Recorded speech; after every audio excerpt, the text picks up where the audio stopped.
पिताजी मेरे पूर्व सैनिक भी रहे हैं और पिताजी ने समाज सेवा में ही ज्यादातर काम किया है।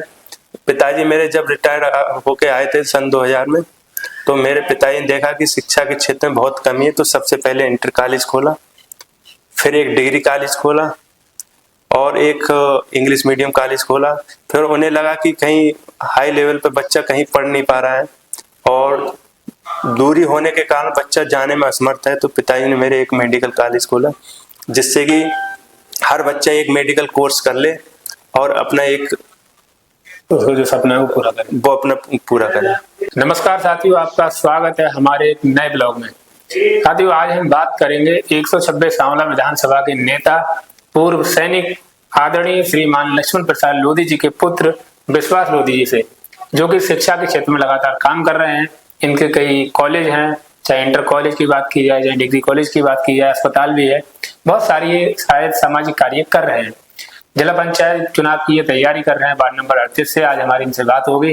वह साथियों, अभी तक हमने किसी भी जिला पंचायत प्रत्याशी से बात नहीं की, मगर जब जनता ने भी कहा और प्रत्याशी, हमें लगता भी ये है कि सबसे बात करनी जरूरी है, क्योंकि जो जनता के बीच में जाए तो उससे पहले हमें और आपको ये पता तो चले कि वो किस भावना के साथ हमारे बीच में आ रहा है और हमें उनके लिए वोट क्यों देना चाहिए। तो इसी क्रम में हमारे साथ आए हैं विश्वास लोधी जी। तो आइए चलते हैं और करते हैं इनसे बात। विश्वास जी, आपका बहुत बहुत स्वागत है हमारे एक नए ब्लॉग में। बहुत बहुत धन्यवाद। बस सभी क्षेत्रवासियों को मेरा नमस्कार। विश्वास जी, पंचायत चुनाव आने वाले हैं और आप वार्ड नंबर 38 से जिला पंचायत चुनाव की तैयारी कर रहे हैं जी। तो आप सबसे पहले तो ये बताइए हमारे दर्शकों को कि आप जिला पंचायत चुनाव लड़ना क्यों चाहते हैं। मेरा लक्ष्य तो बहुत पहले से है। मैं लमसम 2017-18 से जिला पंचायत की तैयारी भी कर रहा हूँ। और आप जब जिला पंचायत की तैयारी कर रहे हैं तो आप गाँव घूमते हो?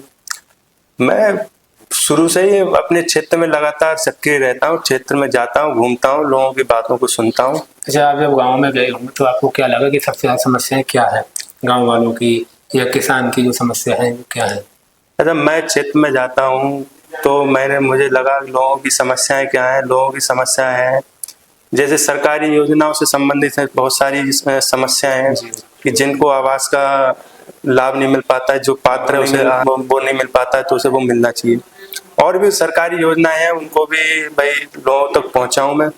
और बहुत सारी जैसे हमारे नाले हैं, खड़ंजा है, बहुत सारी ऐसी चीजें हैं जिनको मैं क्षेत्र में लेकर विकास कार्य कराऊं।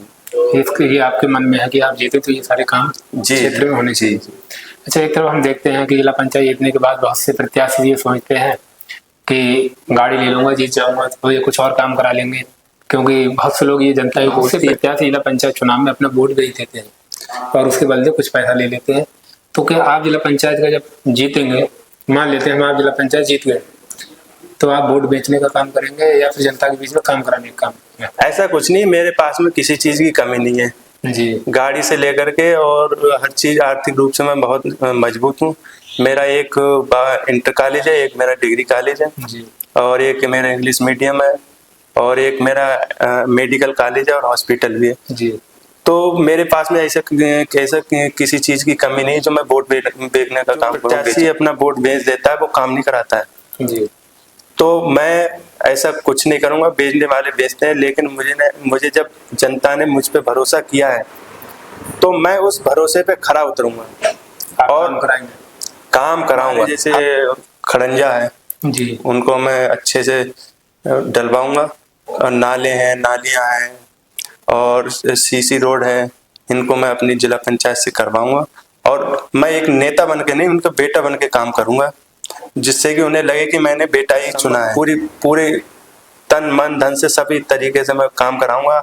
अगर मुझे जिला पंचायत से नहीं होगा तो मैं अपनी जेब से करूंगा, लेकिन लोगों की हर संभव मदद करूंगा। जब नेता अधिकतर यही बोलते हैं कि मैं अपनी जेब से करूंगा, ये वो है, मगर जब गांव में जाओ तो लोग कहते हैं नेता जीतने के बाद हमको भूल गए। हमें लोगों ने बताया कि आपके जो पिताजी हैं वो पूर्व प्रधान भी हैं, तो प्रधान रहे तो उस समय आपने कुछ काम कराया? जो अभी आप बातें कर रहे हैं कि ये काम करूंगा मैं, प्रधान रहे तो आपने वो काम किए?